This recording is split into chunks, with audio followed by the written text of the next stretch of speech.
बिस्मिल्लाहिर्रहमानिर्रहीम, अस्सलाम वालेकुम। हमारा आज का टॉपिक है measuring the cost of living. एक छोटा सा ओवरव्यू लेते हैं। इसमें हमारे पास फर्दर 2 सब हेडिंग्स हैं जो टॉपिक हमने कवर करने हैं। उसमें the consumer price index which is CPI and secondly correcting economic variable for the effect of inflation. Let's start from measuring the cost of living. In determining the cost of living, statistics first identify a market basket of goods and services that typically consumer buy. इसमें हम बात करते हैं कि cost of living determine करने से पहले हमें फाइंड करना पड़ता है, आइडेंटिफाई करना पड़ता है उस मार्केट बास्केट को which is goods and services, जो consumer typically throughout the time buy करते हैं. Annually statistics Pakistan survey consumer to determine what they buy and the overall cost of the goods and services they buy. Annually जो statistic सर्वे है पाकिस्तान का, survey of consumer, उसमें हमें ये देखना होता है ओवरऑल कि हमारे कंज्यूमर ने पूरे साल में क्या चीज़ बाय की है, लाइक गुड्स एंड सर्विसेज से रिलेटेड, और किस कॉस्ट पे बाय की है. उसके अकॉर्डिंगली हमें ये पता चलता है कि कॉस्ट ऑफ लिविंग क्या है, लाइक लोगों का लिविंग स्टैंडर्ड क्या है. नेक्स्ट हम बात करते हैं the consumer price index is used to monitor changes in the cost of living. The selected market basket के थ्रू वो हमें पता चलती हैं चेंजेस जो हैं, जो कॉस्ट ऑफ लिविंग में चेंजेस आ रही हैं over a time. When the CPI rises, the typical family has to spend more dollar to maintain the same standard of living. यहाँ पे डॉलर को हमने एज अ करेंसी ली है, आप रुपये की बात भी कर सकते हैं. जितना लोग ज़्यादा स्पेंड करेंगे उसके अकॉर्डिंगली हमें पता चलेगा कि यहाँ पे लोगों का लिविंग स्टैंडर्ड जो है वो इम्प्रूव हो रहा है day by day and better हो रहा है, बिकॉज के they have more money and they have spending more and more. The goal of the CPI is to measure changes in the cost of living. It reports the movement of prices not in dollar amount but with an index number. यहाँ पे वो बात करते हैं कि जो basically CPI है, जिसको कॉस्ट प्राइस इंडेक्स भी कहते हैं हम, कंज्यूमर प्राइस इंडेक्स, इसका गोल है कि वो चेंजेस मेजर करेगा थ्रू आउट द टाइम जो कि कॉस्ट ऑफ लिविंग में आ रही हैं, लाइक लोगों के लिविंग स्टैंडर्ड में जो चेंजेस आ रही हैं. और ultimately like it reports the movement of prices. ये वो रिपोर्ट करेगा जो प्राइजेस में मूवमेंट आ रही है, जो चेंजेस आ रही हैं, ऊपर जा रही हैं या नीचे आ रही हैं. ये डॉलर की फॉर्म में नहीं होगा, ये ओनली इंडेक्स की फॉर्म में होगा, न्यूमेरिक फॉर्म में होगा. Basically the consumer price index basically है क्या? The consumer price index CPI is a measure of the overall cost of goods and services bought by a typical consumer. Like consumer price index CPI क्या है कि वो measure है जो overall cost जिसकी हम बात करते हैं गुड्स एंड सर्विसेज की, जो कि कंज्यूमर जो है वो परचेज़ करता है. आप जितनी भी, अगर एनुअली हम इसकी बात करें तो एक साल में आपने जितनी गुड्स एंड सर्विसेज ख़रीदी हैं, परचेज़ की हैं, बाय की हैं, उसके लिए पूरे साल में आपने जो भी पे किया है, दैट न्यूमेरिक डाटा और numeric value is your CPI. When the CPI rises, the typical family has to spend more dollar to maintain the same standard of living. अगर CPI राइज कर रहा है, इंक्रीज़ कर रहा है, तो ये किस चीज़ को शो कर रहा है कि वो टिपिकल फैमिली जो है क्या कर रही है कि अपना लिविंग स्टैंडर्ड को मेंटेन करने के लिए मोर मनी स्पेंड कर रही है. The bureau of labour statistic, जिसको हम BLS कहते हैं, reports the CPI each month. It is used to monitor changes in the cost of living over time. हमारे पास जो ब्यूरो ऑफ लेबर स्टैटिस्टिक्स है वो लाइक एवरी मंथ जो है वो जो चेंजेस आ रहे होते हैं आपके लिविंग स्टैंडर्ड में, जो लोगों की बाइंग होती है, उसमें गुड्स एंड सर्विसेज होते हैं, आपकी मार्केट बास्केट में जो भी चीज़ें हैं, उससे रिलेटेड वो चेंजेस जो होते हैं वो मॉनिटर करते हैं और रिपोर्ट करते हैं on monthly basis. This is CPI basket. इसमें आप देख सकते हैं CPI बास्केट में आपके पास this is a house, it's like car जो कि आप ट्रांसपोर्टेशन के लिए यूज़ करते हैं, आपकी मोबाइल सर्विसेज हैं, उसके अलावा आप देख सकते हैं it's related to food etcetera, काफ़ी कुछ है आपकी जो CPI बास्केट में है। सो ये जो चीज़ें भी आप परचेज़ करते हैं थ्रू आउट द टाइम, किस कॉस्ट पे करते हैं, और ये शो करता है कि आपका लिविंग स्टैंडर्ड क्या है। अगर आप ज़्यादा लाइक कंफर्ट और लग्जरी चीज़ों की तरफ जाएंगे तो इट मीन्स कि आपका लिविंग स्टैंडर्ड हाई है। सो बेसिकली इसमें हमारा पर्पस जो है, जो CPI के थ्रू फाइंड आउट करना है कि हमारी कंट्री में लोगों का लिविंग स्टैंडर्ड क्या है। सो यहाँ पे देखते हैं कि the 8 major group of the consumer price index, इसमें प्रिकॉशनरी मेजर्स हैं, लाइक रिक्रिएशन है, इसमें हमारे पास लाइक जो भी आपकी तफरी के लिए आपको जो भी चाहिए होता है वट एवर, यहाँ पर इन्होंने कुछ वेट एट्सेट्रा शो किए हुए हैं जो कि मे बी किसी को इंटरेस्ट हो जिम एट्सेट्रा में। So other goods and services है इसमें, उसके अलावा एजुकेशन एंड कम्युनिकेशन है, ट्रांसपोर्टेशन है, उसके बाद आपकी क्लॉथिंग है, हाउसिंग है, फूड और बेवरेजेस है, और मेडिकल केयर है। ये सारी चीज़ें आपकी किस में आती हैं, मार्केट बास्केट में आती हैं। लाइक जो चीज़ आप जो सर्विसेज ले रहे हैं, जो गुड्स परचेज़ कर रहे हैं, ये उसमें इंक्लूड होती हैं। How is CPI used, like हम CPI को यूज़ कैसे करते हैं टू आइडेंटिफाई या to find out like living standard etcetera. CPI is an economic indicator. It is the most widely used measure of inflation and by proxy of the effectiveness of the government economic policy. CPI के through एक तो हम ये economic indicator है, इसके through हम एक तो ये चेक करते हैं कि हमारे यहाँ इन्फ्लेशन कितनी है। इन्फ्लेशन को मैं थोड़ा सा आगे चल के एक्सप्लेन करूँगी कि बेसिकली इन्फ्लेशन है क्या। और उसके अलावा हम ये देखते हैं कि हमने जो इकोनॉमिक पॉलिसीज़ बनाई हैं अपने कंट्री में अपने लोगों के लिए, वो कितनी इफ़ेक्टिव हैं, इज़ दिस इफ़ेक्टिव और not. The CPI gives the government, business and the citizen an idea about prices changes in the economy and can act as a guide in order to make informed decision about the economy. So CPI के through हम ये अपनी government को, अपने जो businessman हैं, जो citizens हैं, जो आपके लाइक लोकल बॉडीज़ हैं, आपकी आवाम हैं, इंडिविजुअल्स हैं, उन सबको आइडिया देते हैं प्राइजेज़ के बारे में। लाइक हमारे वो प्राइजेज़ के थ्रू आइडिया होता है कि आपकी इकानमी में क्या चेंजेस आ रहे हैं। Like it's form of guide, और जिसके थ्रू एक गवर्नमेंट को भी आइडिया होता है इस चीज़ का कि उन्होंने जो पॉलिसी बनाई थी वो कितनी इफ़ेक्टिव है, और अगर ये पॉलिसी इफ़ेक्टिव नहीं है, आपकी इकोनॉमिक पॉलिसी बेहतर नहीं जा रही, तो अब आपको चेंज करने की ज़रूरत है। सो कैलकुलेट है हमने कैसे करना है। The formula use to calculate the consumer price index for a single item is as follows. CPI को कैलकुलेट करने के लिए हमने देखना है cost of market basket in given year, जो करंट ईयर है जिसमें आप रह रहे हैं, उसकी आपने कॉस्ट ऑफ मार्केट बास्केट देनी है, और उसको डिवाइड करना है cost of market base year, जो भी आपने फॉर एग्जांपल कोई भी टिपिकल ईयर आपने एज अ बेस ईयर लिया हुआ है, उसके लिए आप कोई भी साल ले सकते हैं। जैसे हम बैक अगर जाएँ 17, 16, 15 वॉट एवर, उससे भी पीछे का कोई साल ले सकते हैं जो भी आपने as a base year choose किया हुआ है। सो आप उस पर डिवाइड करेंगे और उसको मल्टीप्लाई कर देंगे 100। तो इस टाइम पे जो आपके पास इंडेक्स या जो वैल्यू आएगी, that will be your CPI, consumer price index. So कुछ की पॉइंट्स हैं हमारे पास। The consumer price index measure the average changes in prices over time that consumer pay for a basket of goods and services, जो कि मैं already आपको बता चुकी हूँ कि जो कंज्यूमर प्राइस इंडेक्स है ये मेजर क्या करता है कि जो एवरेज चेंजेस आ रहे होते हैं आपकी प्राइस में बीइंग अ टाइम, तो उसमें कंज्यूमर जो पे कर रहा है अपनी लाइक मार्केट बास्केट के लिए, जो कि उसने गुड्स एंड सर्विसेज उसमें जो भी परचेज़ किए हैं। उसके अलावा CPI is the most widely used manner of inflation and bye proxy of the effectiveness of the government economic policy. First of all the CPI के थ्रू हमें ये आइडिया होता है कि इन्फ्लेशन कितनी है। लाइक ज़रूरत से ज़्यादा जो प्राइजेज़ हाई हो जाती हैं, जो कि इफ़ेक्टिव नहीं होती, एक तो हमें उसका पता चल जाता है इन्फ्लेशन का, एंड सेकेंडली हमें ये आइडिया हो जाता है कि हमारी जो इकोनॉमिक पॉलिसीज़ हैं वो कितनी इफ़ेक्टिव हैं।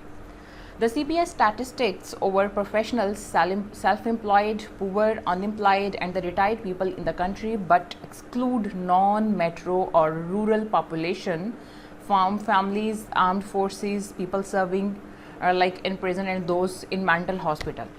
सो यहाँ पे like CPI statistics, like CPI का जो डाटा होता है, स्टैटिस्टिक्स हम डाटा को कहते हैं, जो कि हम लाइक फाइंड करते हैं लोगों से, हमें उनकी इन्फॉर्मेशन जो पता चलती है, जो डाटा कलेक्शन होती है, तो उसमें मोस्टली हमारे पास जो प्रोफेशनल्स होते हैं या एम्प्लॉयड लोग होते हैं, काफ़ी तक पुअर भी होते हैं, इन सब का पता चल जाता है।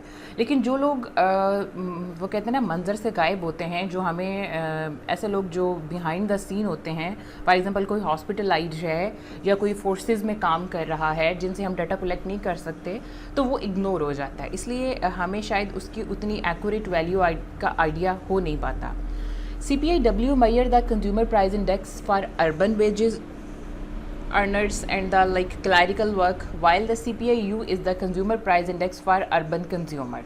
यहाँ पे इन्होंने CPI like W and CPIU को क्लियर कर दिया है कि ये दोनों किस पर्पज़ के लिए यूज़ होते हैं। नेक्स्ट है जी इन्फ्लेशन। तो अभी आपने इन्फ्लेशन के बारे में सुना तो है, बट है क्या, इसके बारे में पढ़ लेते हैं। Inflation is when everyone is so rich nobody can afford anything. अब वो कह रहे हैं कि एवरीवन इज़ सो रिच, हर कोई बहुत अमीर है, but nobody can afford anything, उसके बावजूद कोई भी कुछ भी अफोर्ड नहीं कर सकता। दैट्स स्ट्रेंज ना, मुझे भी लग रहा है।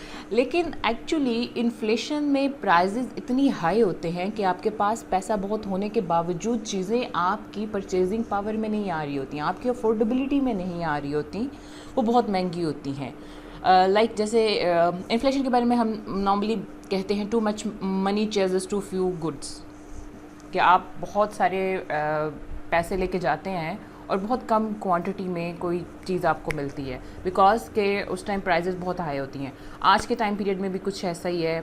आप कह सकते हैं कि हमारे यहाँ जो प्राइजेस हैं वो बहुत हाई हैं, और अब बहुत ज़्यादा पैसा, स्पेशली गोल्ड 90s में है, लाइक 22 कैरेट 90,000, 96, 97,000 में है 22 कैरेट। अब वो इस टाइम इतना एक्सपेंसिव है, तो आप 96, 97,000 लेके जाएंगे, तो अगर आपको वो 26 कैरेट का एक तोला मिल रहा है इस तरह से, तो वो उसकी क्वांटिटी काफ़ी कम होगी। तो इस लिहाज से आप ये कहते हैं कि उसकी प्राइस इन्फ्लेट कर गई है। Inflation is a quantitative measure of the rate at which the average price level of a basket of selected goods and services in an economy increases over some period of time. So inflation basically एक quantitative major है जिसके through हमें ये idea होता है कि जो आपकी बास्केट में से सेलेक्टेड गुड्स एंड सर्विसेज हैं उनकी over a period of time prices increase हो गई हैं। सो प्राइजेज़ इंक्रीज़ होने का मतलब ये है कि आपकी जो परचेजिंग पावर है वो कम हो गई है। So it is the rise in which journal level of prices where a unit of currency effectively buy less than it did not prior period. So often expressed as a percentage inflation, thus indicate a decrease in the purchasing power of a nation's currency. So आपकी national currency जो है like जैसे पाकिस्तान की रुपी है, उसकी जो actual value है वो कम हो गई है, डाउन हो गई है। हम नॉर्मली कह रहे होते हैं कि डॉलर महंगा हो गया, बेसिकली डॉलर नहीं महंगा हो रहा। डॉलर तो महंगा कैसे होगा, मतलब आपकी अगर अपनी करेंसी डी वैल्यू हो रही है तो आपको डॉलर महंगा लग रहा है। अगर आप अपना एक्सचेंज रेट बाकी दूसरे कंट्रीज़ की करेंसी के साथ भी देखेंगे तो इससे आपको आइडिया होगा कि डॉलर महंगा नहीं हो रहा है, एक्चुअली आपकी करेंसी डी वैल्यू हो रही है। सो आपकी रुपये की जो परचेजिंग पावर है वो डाउन हो रही है। जितने पैसों के साथ कोई चीज़ आप पहले ख़रीद रहे होते थे उतने पैसों के साथ वो चीज़ आपको अब नहीं मिल सकती। सो इन्फ्लेशन रेट बेसिकली हमें फाइंड कैसे करना है। इन्फ्लेशन रेट है क्या? The percentage change in the price index from the proceeding period. So proceeding period में हम देखते हैं कि जो आपके जो परसेंटेज चेंज आया है आपके प्राइस इंडेक्स में वो आपका इन्फ्लेशन रेट है। सो inflation rate in year 2, CPI year 2 minus CPI year 1। आपने CPI year like second year के CPI में से आपने माइनस करना है CPI ईयर 1, और उसको डिवाइड किस पे कर देना है आपने, CPI ईयर 1 मल्टीप्लाई बाय आप 100 करेंगे, तो जो आपके पास न्यूमेरिक वैल्यू आएगी वो आपका इन्फ्लेशन रेट क्या होगा, सेकेंड ईयर का होगा। Correcting economic variable for the effects of inflation. So basically हमने ये देखना है जो कि इफ़ेक्ट्स इन्फ्लेशन के हमारी इकानमी पे हैं उसको हमने करेक्ट कैसे करना है, कौन से इकोनॉमिक वेरिएबल्स हैं जिनके थ्रू हम उसको करेक्ट कर सकते हैं। So price index are used to correct for the effect of inflation when comparing dollar figures the different times. एक तो हमारे पास हो गया CPI के जिसके थ्रू हमने प्राइस इंडेक्स के थ्रू हम हम नॉर्मली यूज़ करते हैं कि हमारी इकोनॉमी पे जो इन्फ्लेशन के इफ़ेक्ट्स हैं उसके थ्रू हम क्या कर सकते हैं कि उसके इफ़ेक्ट्स कम कर सकते हैं कंपेयर किसके साथ, डॉलर्स के फिगर्स के साथ हम उसको कंपेयर करके. When some dollar amount is automatically corrected for inflation by law और contract, the amount is said to be a index for inflation. Real interest rate है, इन्फ्लेशन एडजस्टेड पेंशन है, real and nominal interest rate. So अब हम देखते हैं कि real और nominal interest rate में फ़र्क क्या है. First of all, interest a payment in the future for a transfer of money in the past. Interest क्या है, आप किसी से अगर मनी बारो करते हैं या लेते हैं फॉर 6 मंथ और फॉर 1 ईयर, तो आफ्टर 1 ईयर या 6 मंथ आपको कुछ एडिशनल अमाउंट भी साथ देनी पड़ती है विच इज़ इंटरेस्ट रेट. सो जो एडिशनल अमाउंट देते हैं आप, वो तो इंटरेस्ट रेट होता है, लेकिन आप उस अमाउंट को देने के लिए कोई परसेंटेज, कोई चीज़ आप डिसाइड करते हैं. सो जिस रेशो से आप वो दे रहे होते हैं, वो जो एक रेट डिसाइड होता है कि आपने अगर 1 लाख लिया है तो इसका कितना परसेंट आपने देना है, 5% आप एडिशनल देंगे या 2% या 7%, वट एवर. सो वो जो रेट डिसाइड करते हैं that is your interest rate. So first of all, nominal interest rate क्या है? It refers to the interest rate before taking inflation into account. Nominal interest rate में आपकी इन्फ्लेशन जो inflation rate होता है वो इंक्लूडेड होता है, इसको अभी एडजस्ट नहीं किया गया होता. जबकि रियल इंटरेस्ट रेट में क्या होता है कि आप इन्फ्लेशन का जो फैक्टर होता है, जो इसका इफ़ेक्ट है, वो उसको कम कर देते हैं, ऑलमोस्ट ख़त्म कर देते हैं. So now you can see this कि real interest rate is equal to nominal minus inflation. Real interest rate find करने के लिए आपका जो नॉमिनल है, जिसमें अभी इन्फ्लेशन फैक्टर मौजूद है, उसमें से माइनस क्या कर देते हैं आप, इन्फ्लेशन कर देंगे, तो आपके पास जो वैल्यू, जो रेट आएगा, that is your real interest rate. यहाँ पे एक हमारे पास एग्जांपल है. यू बारो $1,000 for 1 year, nominal interest rate was 15%, जिसमें अभी इन्फ्लेशन इफ़ेक्ट मौजूद है, and during the year inflation was 10%. सो उस साल में जो इन्फ्लेशन थी, जो इन्फ्लेशन रेट था, दैट वाज 10%. सो अगर आप यहाँ पे ये देखना चाहें कि आपके जो इंटरेस्ट रेट है उसमें इंटरेस्ट कितना है और इन्फ्लेशन फैक्टर कितना है, सो आप नॉमिनल जो इंटरेस्ट रेट है विच इज़ 15%, उसमें से माइनस क्या करेंगे, 10% जो कि इन्फ्लेशन रेट है, और आपके पास एक्चुअल जो रियल इंटरेस्ट रेट बचेगा दैट इज़ 5%. उस स्पेसिफिक अमाउंट पे जो कि हम बात कर रहे हैं विच इज़ $1,000, जो हम इंटरेस्ट दे रहे हैं वो 5% है, और 10% क्या है, इन्फ्लेशन है. ओके जी, कंक्लूजन देखते हैं. ओवरऑल इस टॉपिक में जो जो चीज़ें हमने पढ़ी उसको कंक्लूड करते हैं. When comparing dollar value from different time, it is necessary to keep in mind that a rupee today is not the same as a rupee in the past. हम कहते हैं कि हम जब कंपैरिजन करते हैं डॉलर वैल्यूज़ का different time में हम ले रहे होते हैं, पास्ट ईयर की डॉलर के साथ हम कंपेयर कर रहे होते हैं. पहले डॉलर इतने रुपये का था, या इस तरह से. जैसे अभी भी अगर हम बात करें, आजकल डॉलर ज़्यादा एक्सपेंसिव है, तो 1 साल पीछे जाएं या 1.5 साल पीछे जाएं तो उस टाइम पे डॉलर इतना एक्सपेंसिव नहीं था. तो हम ये भी बात कर सकते हैं कि उस टाइम रुपये की भी वो वैल्यू नहीं थी, बिकॉज कि टाइम टू टाइम रुपये की अपनी जो एक्चुअल वैल्यू है, जो करेंसी की वैल्यू है, वो भी चेंज होती है. The CPI illustrates one way that prices are measured and how to make adjust for these price changes. तो CPI के थ्रू हमने ये आइडिया हो रहा होता है कि प्राइसेस को हमने मेजर कैसे करना है और इसको एडजस्ट कैसे करना है जो प्राइस में चेंजेस आ रहे होते हैं. The Consumer Price Index is a measure of the cost of living. The CPI tracks the cost of the typical consumer basket of the goods and services. So CPI के through हम cost of living find out करते हैं, और जो कि market basket में goods and services की जो भी कॉस्ट होती है किसी भी कंज्यूमर के लिए, उसका आइडिया होता है हमें. तो उसके थ्रू हमें लोगों के लिविंग स्टैंडर्ड का आइडिया हो जाता है. The CPI is used to make cost of living adjustment and to correct economic variable for the effect of inflation. और उसके अलावा हम CPI को यूज़ करते हैं कॉस्ट ऑफ लिविंग को एडजस्ट करने के लिए और इन्फ्लेशन इफ़ेक्ट को ओवरकम करने के लिए. The real interest rate is corrected for inflation and is computed by subtracting the inflation rate from the nominal interest rate.